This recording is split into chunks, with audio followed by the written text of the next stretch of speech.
What's going on, guys? Welcome back to the channel. Aftersound here, and we bring you Splinterlands content every single day. We also stream on Twitch daily at This Is Aftersound, so come by, say hello. We do streams we do giveaways every stream, and we do giveaways every week here on the channel. All you got to do is leave your in-game username in the chat.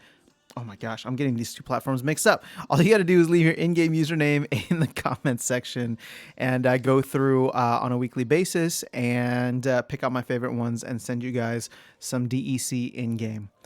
All right, so I wanted to talk about some predictions I have. All speculation. There's nothing to base this off of, but just as I've gotten to understand more of the meta behind the game, and I've been playing for a couple of months now, it's just something that kind of crossed my mind as I've started to see certain patterns with splinters and things like that.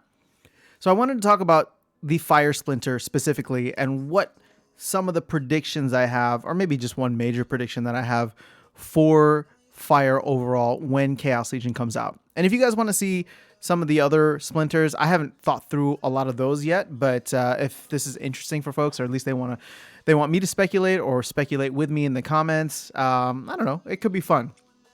Now, the reason fire jumped out to me is because right now, Jotun obviously is super powerful, but on the base level, fire is very susceptible to magic damage.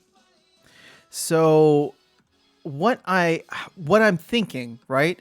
And from what we've seen so far, there's a couple of things that I want to call out and point out that make me believe that fire is going to get an upgrade when it comes to not only magic defense, but also magic attack.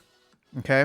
So if we look at, and I'm just looking at rewards, Untamed, and Dice right now, Caladium is, you know, probably the best magic attacker and also magic defender with Void, but he's legendary, right? And so therefore somewhat out of reach for most folks playing at the lower levels or lower leagues. These two don't really count because they're old. Actually, all of these, 1, 2, and 3 are going to be out of modern format. So Caladium is really the only one that we have right now. So I guess it looks like we have Efreet Elder as well. And Efreet Elder is an interesting one. But here's the thing. With Venari Heatsmith, we were given Void Armor. And this is, if you see here, I believe one of the only other ones that has at the base level. Again, I haven't checked on the higher, once these are leveled up. But really just looking at bronze level or starter deck type of thing. And obviously Venari Heatsmith is a reward card, so not at the starter level, or will not be available in the starter deck. But we're starting to see some magic attack defense here, right? Now, what happened with Dice? With Dice, we saw the other splinter that's susceptible to magic attack, which was Death for me, right? Especially at the lower levels with all the magic spamming that's going on. Death really only had Bone Golem originally. And is Bone Golem from Untamed? Yep. And so what was some of the rebalancing that they did? This guy right here, Ouster Rotwell, started destroying water decks, or actually just any kind of magic-based decks that they ended up destroying themselves just because it gave every monster Magic Reflect. So it became a very popular card, as you can see with all of the Dice summoners. And let's go ahead, summoners here. Obviously, Mylar is still the king, but there's a very clear second in command, which is Ouster.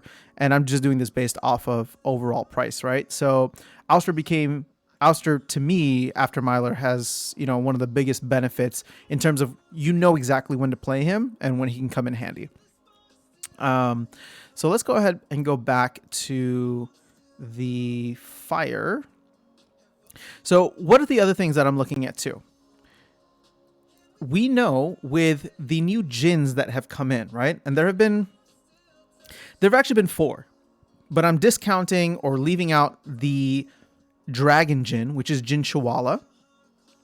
And you can see here, Djinn Chawala has a melee attack, but every other Djinn, Djinn Renova for life, where's she at? So if we just go, so Djinn Renova for life has a magic attack. Jin Biljka for Earth has a magic attack, and Jin Oshawnis has a magic attack, which leads me to believe that the rest of the splinters, and by rest of the splinters it's just death and fire, but it leads me to believe that each of the Jins for those will have magic attacks as well. And if we take a look here at the the official art that was given as a sneak peek, again, I could be wrong. I believe it's the top right that is the Jin Inferni is the name that was given. But whether or not I'm picking the right card or not, we do know that there is a Jin Inferni, and at either the epic or legendary levels, right, from what we've seen, it's going to be epic or legendary based on what we've seen from the other Jins. This is going to be a powerful magic monster, right? So now with Vinara Heatsmith, we're seeing some magic defense, and with the Jin for the fire team, we're going to see some magic offense. Now you pair that with potentially some other Untamed and Dice cards, and I don't know, there could be some solid magic attacks from or magic decks that you can build within a fire team, which to me has never really been the traditional focus for fire, right? Caladium, to me, Caladium was always this kind of outlier where, if you had him, then it's great because he gives you some kind of void or protection.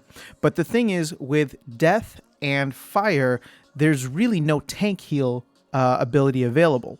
Whereas you see tank heals very easily, or not easily, but it's much more prevalent, or at least accessible, with water, life, and earth. So the fact that Ouster was such a game changer for the death team makes me believe that fire, which is still susceptible to magic, will get some kind of both magic defense and potentially magic offense with the Jin Inferni. And again, I'm like 99% sure it's this top right one here. But whether or not I'm looking at the right card, I do believe it's going to be a magic attack. I'd be surprised if it wasn't, just based on the pattern that we've seen. But yeah, those are just some of my thoughts I've been thinking through, and it makes me a little more bullish on Efreet Elder. I have a couple of them, but I'm wondering if I want to maybe get a leveled up one, because if there is, and again, I'm primarily looking in modern format, but Efreet Elder, and it looks like Goblin Fire Mage is another one here. So yeah, there could be some interesting things that happen with Magic. Again, I'm not trying to like drive up the price of cards or whatever. I don't even own I don't even own a Goblin Fire Mage, nor do I have a leveled up Efreet Elder, but these will be ones that I keep an eye on if I want to round out a solid fire deck that is magic or mage based. So something to think about. Let me know your thoughts. Let me know if you think I'm going to be, if my arguments are valid, or if you think that I'm totally off base here and just not reading the tea leaves correctly. Would love to hear your thoughts. That's all I got for this video. I will catch you in the next one, and I will see you around the game. I hope you all have an amazing, amazing day. Later.